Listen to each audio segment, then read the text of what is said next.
बताइएगा कि पाकिस्तान में इस वक्त जो हमारी बच्चियां हैं, जो कि इस वक्त जिन्हें एक मुनाफिकत की जिंदगी जीनी पड़ रही है, जिन्हें दिखाने के लिए नमाज भी पढ़नी पड़ती है, जिन्हें दिखाने के लिए रोजा भी जी रखना पड़ता है, तो आप उनको क्या एडवाइस करना पसंद करेंगी कि वो किस तरह से, अगर वो इस्लाम को पहचान चुकी हैं कि ये एक झूठा मजहब है, मैन मेड रिलीजन है, अरबों की अपनी इजाद है, तो फिर वो पाकिस्तान में अगर आपकी तरह खुशकिस्मत नहीं है कि वो पाकिस्तान से निकल सकें, अपने आप को ओपनली पब्लिकली एथीस्ट डिक्लेयर कर सकें, तो उन्हें वहां पर कैसे जिंदगी बसर करनी चाहिए? डॉक्टर अरीशा, कोई टिप्स देना चाहेंगी उन्हें आप? जी, बिल्कुल। मैं सबसे पहले तो भई मैं लड़कियों को ये कहूँगी, एक तो हमारी यहाँ बच्चियों की कंडीशनिंग गलत की जाती है। उनको बताया जाता है जी सबसे इम्पोर्टेंट काम है तुम लोगों की शादियाँ होना। वो अपनी पूरी ज़िंदगी जो है ना मतलब उसी क्या कहते हैं अपने आप को एलिजिबल बनाने के लिए गुज़ार देती है। वो उसी में ही अपने आप को रखेंगी जो हमारे यहाँ प्योरिटी कल्चर है। लड़कियाँ भी ना मतलब मैंने ये बड़ा नोट किया है कि वो बहुत ये मतलब अगर किसी लड़की को देखती हैं कि बहुत ओपन है, तो वो जानबूझ के वो ज़्यादा शर्म-ओ-हया शो करने की कोशिश करेंगी। क्योंकि उनके दिमाग में ये डाल दिया जाता है कि भाई मर्दों को ये पसंद नहीं है और मैं इस चीज़ के बड़ा अगेंस्ट हूँ।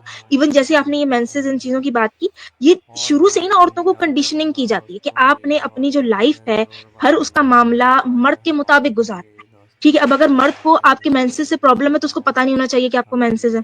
आपका पैड नज़र नहीं आना चाहिए, आपके अंडरगारमेंट नज़र नहीं आने चाहिए कि भाई उसको कोई मसला ना शुरू हो जाए। ठीक है, अच्छा फिर अगर आप मतलब अगर रमज़ान है, तो आप उठेंगी, सहरी में लाज़मी उठेंगी, चले आपको बेशक मेंसेस नहीं भी मतलब हो रहे, आपने उठना है। क्यों? कि वालिद साहब को अजीब-सा ना लगे, भाई को मतलब शुरू से ये कंडीशनिंग की जाती है। तो मैं तो सबसे पहले लड़कियों को ये कहूँगी कि भई ये चीज़ अपने ज़हन से निकालें।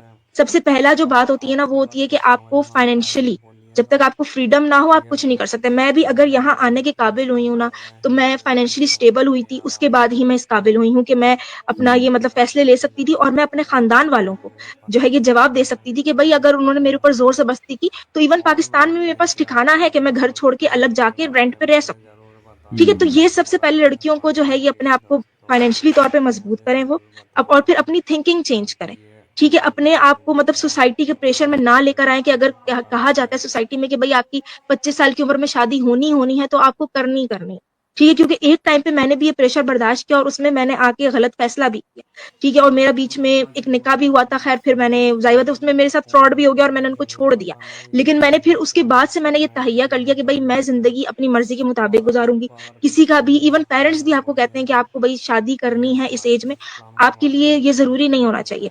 और सबसे बड़ी बात ये कि आप शुरू से ही even from a very young age आप कॉलेज की उम्र से ही अपने आप को फाइनेंशियली आजकल तो बहुत मौक़े हैं, आप सोशल मीडिया पे आ सकते हो, आप सोशल मीडिया नहीं यूज़ करते, आप कुछ और प्लेटफ़ॉर्म देख लो, कुछ ऐसे शॉर्ट कोर्सेज़ कुछ भी करके अपने आप को फाइनेंशियली स्टेबल मैं कहूँगी हम्म। सबसे पहली चीज़ है एक औरत के लिए।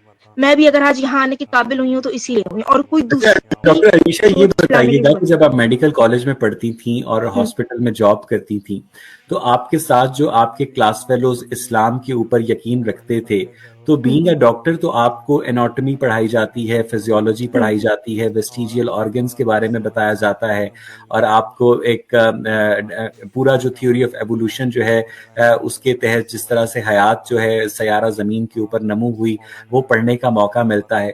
तो इतने कंपेलिंग एविडेंस के बावजूद भी आपके जो क्लास फेलोज थे, जो कि अब डॉक्टर बन चुके होंगे, वो अपने फेथ को अपने अपनी अपनी साइंस के साथ किस तरह से रिकंसाइल करते थे, या इन दोनों को एक सेपरेट कंपार्टमेंट पे बंद रखते थे अरीशा?